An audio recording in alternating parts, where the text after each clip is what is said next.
नाज़रीन अस्सलाम वालेकुम। आप देख रहे हैं सियासी टीवी। कौमी खबरनामे में आप सबका इस्तकबाल है। मैं मोहम्मद सिद्दीक।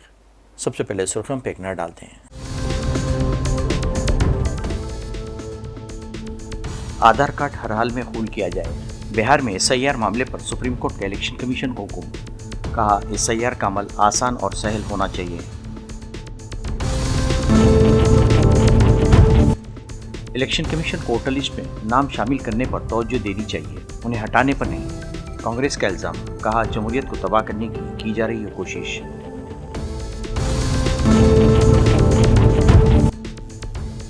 विज़रा के खिलाफ बिल का वज़ीर-ए-आज़म मोदी ने किया दिफा। कहा जेल से हुकूमत चलाने की किसी को भी इजाज़त नहीं दी जा सकती।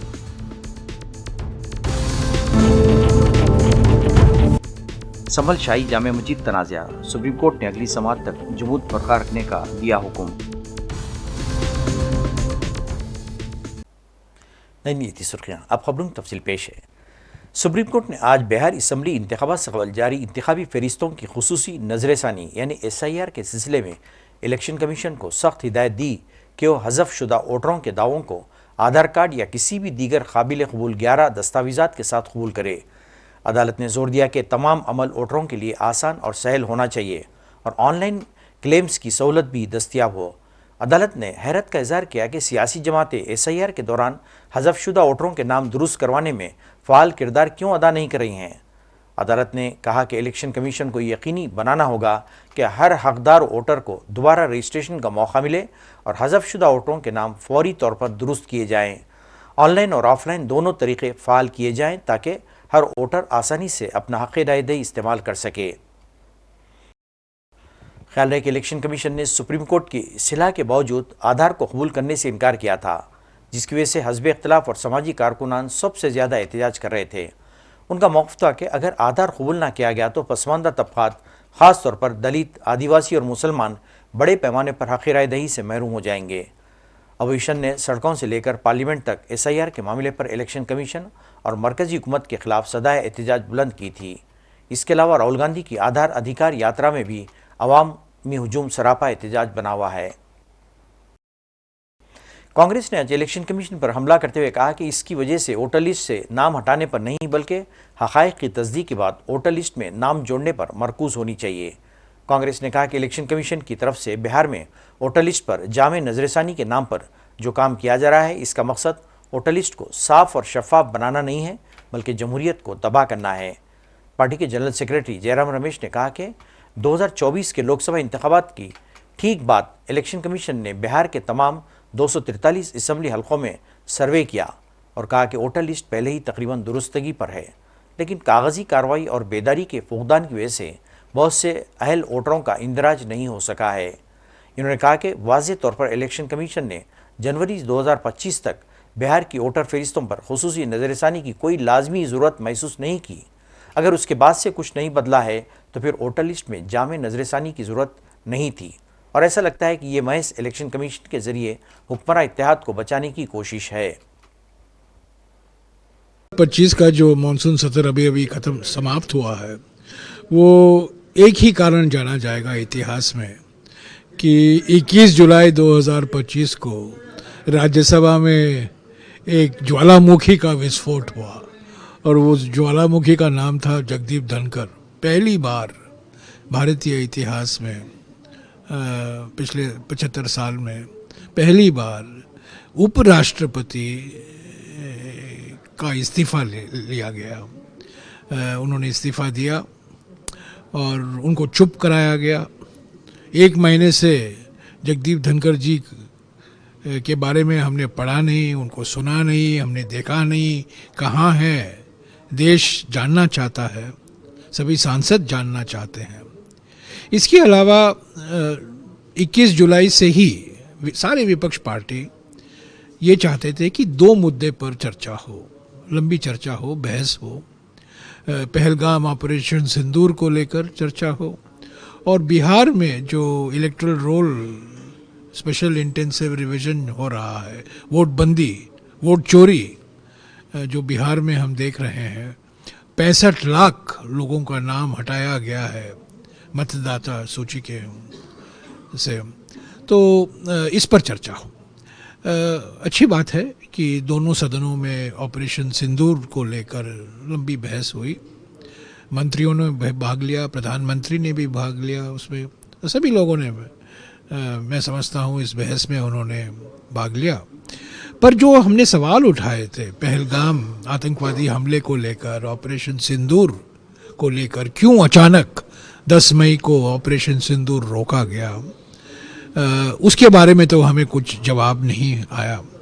और सबसे सनसनीखेज जो खुलासे हुए हैं ऑपरेशन सिंदूर को लेकर, वो इस बहस के बाद हुए हैं जो हमारे वायुसेना प्रमुख air chief marshal Amarpreet Singh ने किया है। वो तो चर्चा के बाद हुआ। ये चर्चा की जब हो रहा था, जब बहस हो रही थी, तब गृह मंत्री इस पर चुप थे, रक्षा मंत्री चुप थे, प्रधानमंत्री चुप थे। पर बहस के बाद ये सनसनीखेज खुलासे होते हैं। ऐसे तो जो मुद्दे हमने उठाए थे पहलगाम आतंकवादी हमले को लेकर, क्यों इतनी देरी हुई, जो आतंकवादी थे उनको न्याय के कटघरे लाने में कितनी देरी क्यों हुई, और ऑपरेशन सिंदूर को लेकर राष्ट्रपति ट्रंप ने 40 बार ये दावा किया है कि मैंने रुकवाया, धमकी देकर रुकवाया।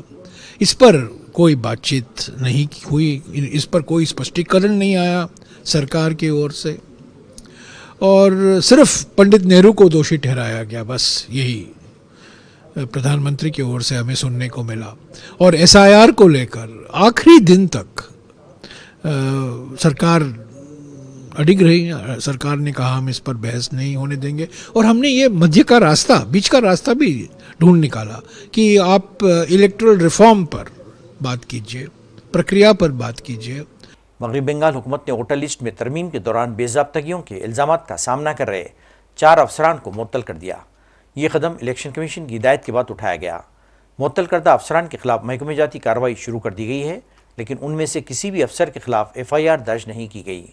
हुकूमत का कहना है कि इस तरह इलेक्शन कमीशन की हिदायत पर जुज़वी अमल हो रहा है। वज़ीर-ए-आज़म मोदी ने बिहार में एक इंतखाबी जलसे के दौरान वज़ीरा के खिलाफ बिल का दिफा किया है और कहा है कि ये बिल कानून की बालादस्ती का मज़हर होगा। इन्होंने इस मौके पर अपोजिशन को भी कड़ी तनकीद का निशाना बनाया। इन्होंने राहुल गांधी और तेजस्वी पर इल्ज़ाम लगाया कि वो बिहार में माहौल को ख़राब कर रहे हैं। देश के अटूट भरोसे के कारण साल 2014 में प्रधानमंत्री के तौर पर शुरू हुआ मेरा सेवा काल, ये सेवा काल निरंतर जारी है। इतने वर्षों में हमारी सरकार पर भ्रष्टाचार का एक भी दाग नहीं लगा। जबकि आजादी के बाद कांग्रेस की सरकारें जो 60-65 साल तक सरकार में रही है, उनके भ्रष्टाचार की लंबी लिस्ट है। आरजेडी का भ्रष्टाचार तो बिहार का बच्चा बच्चा जानता है। मेरा साफ मानना है कि भ्रष्टाचार के विरुद्ध लड़ाई को अगर अंजाम तक पहुंचाना है तो कोई भी कार्रवाई के दायरे से बाहर नहीं होना चाहिए। आप सोचिए, आज कानून है कि अगर किसी छोटे सरकारी कर्मचारी को 50 घंटे तक हिरासत में रख दिया तो अपने आप वो सस्पेंड हो जाता है। ड्राइवर हो, छोटा क्लार्क हो, प्यून हो, उसकी जिंदगी हमेशा हमेशा के लिए तबाह हो जाती है। लेकिन अगर कोई मुख्यमंत्री है, कोई मंत्री है, कोई प्रधानमंत्री है, तो वो जेल में रह करके भी सत्ता का सुख पा सकता है। ये कैसे हो सकता है? हमने कुछ समय पहले ही देखा है कि कैसे जेल से ही फाइलों पर साइन किए जा रहे थे, जेल से ही सरकारी आदेश निकाले जा रहे थे। नेताओं का अगर यही रवैया रहेगा तो ऐसे भ्रष्टाचार के विरुद्ध लड़ाई कैसे लड़ी जा सकती है?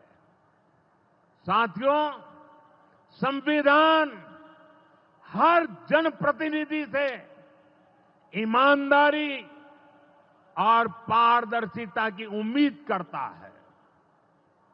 हम संविधान की मर्यादा को तार तार होते नहीं देख सकते। इसलिए एनडीए सरकार भ्रष्टाचार के खिलाफ एक ऐसा कानून लाई है जिसके दायरे में देश का प्रधानमंत्री भी है। इससे कबल वज़ीर-ए-आज़म मोदी ने बेगूसराय में 6 लेन के पुल का इफ्तिताह किया। इस मौके पर नीतीश कुमार और दीगर कायदीन भी मौजूद थे।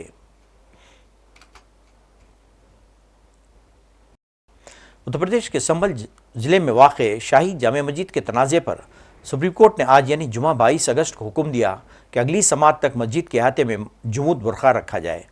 अदालत उज़्मा के मुताबिक इस मामले की समाअत 25 अगस्त को होगी और इस वक्त तक किसी भी तब्दीली या कार्रवाई की इजाज़त नहीं होगी। यह मामला मस्जिद कमेटी की तरफ से दायर की गई दरख्वास्त के रद्दअमल में अदालत के सामने आया, जिसमें इन्होंने इलाहाबाद हाईकोर्ट के 19 मई 2025 के फैसले को चैलेंज किया था।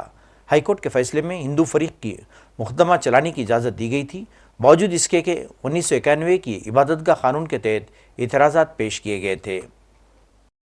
बिहार मदरसा बोर्ड की सदी तकरीब के मौके पर इस वक्त हंगामा बरपा हो गया जब बिहार के वज़ीर आला नीतीश कुमार ने तकरीब में टोपी पहनने से इनकार कर दिया, जिसके बाद बोर्ड के कई अरकान बरहम हो गए और अफरा तफरी का माहौल पैदा हो गया। इस वाक़े को लेकर बिहार के मुसलमानों में गम और गुस्से की लहर पाई जाती है।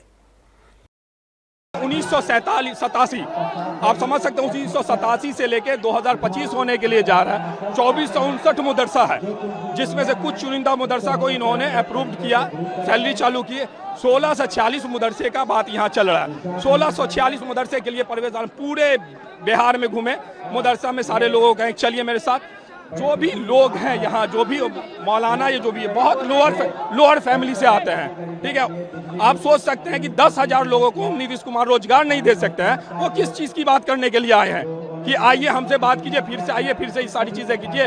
तो यहाँ पे तो सीधे देखा जाता है कि जो चेयरमैन बनते हैं वो अपने लालच की राज्यसभा जाने के लिए, MLC बनने के लिए, जितने भी मुसलमानों के लीडर हैं वो मुसलमान के बारे में नहीं सोच रहे हैं। 1637 के बारे में बात नहीं किया, मुसलमानों के रोजगार के बात नहीं किया, सिर्फ वो अपनी झोली भरने के लिए बात किया। क्या काम है, क्या काम हुआ? अब ये बताइए कि पूरी दुनिया चांद पे पहुंच गए, क्या मुसलमान अभी भी यहीं नीचे बैठा रहे? आज भी मदरसा की हालत जाके आप देख लीजिए, आज भी मदरसे की हालत जाके देख लीजिए, मदरसे की हालत क्या है। सबसे बड़ी समस्या है कि बिहार में जितने भी उर्दू विद्यालय हैं, सभी विद्यालय में गैर उर्दू जानकारी वाले प्रधान शिक्षकों की नियुक्ति कर दी गई है, जिस कारण बहुत बड़ी समस्या उत्पन्न हो गई है। तो हम सरकार से अनुरोध करिए, पत्र भी मैंने मुख्यमंत्री जी को दिया है कि उर्दू विद्यालय में उर्दू नूइंग प्रधान शिक्षक की ही नियुक्ति की जाए। ये बहुत बड़ी साजिश के तहत ये काम को अंजाम दिया गया है, जिसके लिए हम लोग नीतीश कुमार जी से अनुरोध किए हैं कि भाई जहाँ भी उर्दू विद्यालय है, उर्दू नोइंग प्रधान शिक्षक की ही नियुक्ति की जाए। हमने ये मांग किया कि माननीय मुख्यमंत्री जी 2011 में कहे थे कि 2459+1 मदारिस के जिसका जांच DO रिपोर्ट के द्वारा आएगा, हम उसका वेतन देंगे। लेकिन 1400 साल हो गया, 1637 मदरसे अभी तक बचे हुए हैं, उन लोगों को ग्रांट नहीं मिला है। उन लोगों का रिपोर्ट मदरसा बोर्ड में आ चुका है, सत्यापन भी होकर के आ गया है, लेकिन उनका वेतन नहीं मिल रहा है। मैं माननीय मुख्यमंत्री जी से ये निवेदन करूंगा कि जितना जल्द हो सके आप उसका वेतन जारी कर दें। सुप्रीम कोर्ट ने सीनियर सहाफ़ी करण थापर और सिद्धार्थ वरदराजन को उनके खिलाफ आसाम में दर्ज एक मुकदमे में राहत देते हुए जुमे को उनकी गिरफ्तारी पर उबूरी रोक लगा दी। जस्टिस सूर्यकांत और जस्टिस जॉय मालिया बागची की बेंच ने सीनियर वकील नीता रामकृष्णन की दरख्वास्त पर यह हुक्म सादर किया। बेंच के सामने सीनियर वकील रामकृष्णन ने मामले का खुसूसी जिक्र करते हुए दोनों सहाफ़ियों की जानिब से ये दलील दी कि आसाम पुलिस की जानिब से दर्ज एक मुकदमे में दरख्वास्त गुजारों को पहले ही सुप्रीम कोर्ट ने उबूरी तहफ़्फ़ुज़ फराम की थी। इसके बावजूद उन्हें एक और मामले में समन जारी किया गया। इस पर बेंच ने मामले को 15 सितंबर तक मुलतवी करते हुए कहा कि इस दौरान दरख्वास्त गुजार वरदराजन और थापर के खिलाफ ताज़ीरात हिंद की दफ़ा 152 के तहत दर्ज मुकदमे में कोई सख्त कार्रवाई नहीं की जाएगी, बशर्ते कि वो तफ्तीश में शामिल हों और ताउन करें। ये मामला ऑपरेशन सिंदूर से मुताल्लिक़ एक मुबैना काबिल एतराज़ मज़मून शाये करने पर आसाम के मोरीगांव थाने में 11 जुलाई को दर्ज किया गया था। नाज़रीन, आखिर में सुर्खियों पे एक और नज़र।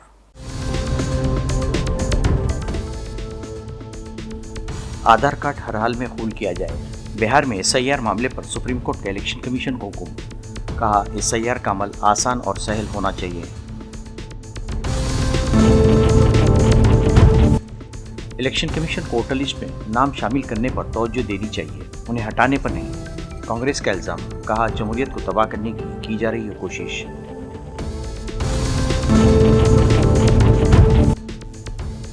विज़रा के खिलाफ बिल का वज़ीर-ए-आज़म मोदी ने किया दिफा। कहा, जेल से हुकूमत चलाने की किसी को भी इजाज़त नहीं दी जा सकती।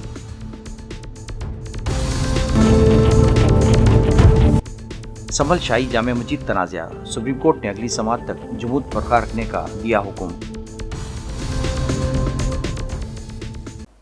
इसके साथ ही कौमी खबरनामा खत्म होता है। मुझे और सारी सियासत की टीम को इजाज़त दें। अल्लाह हाफ़िज़।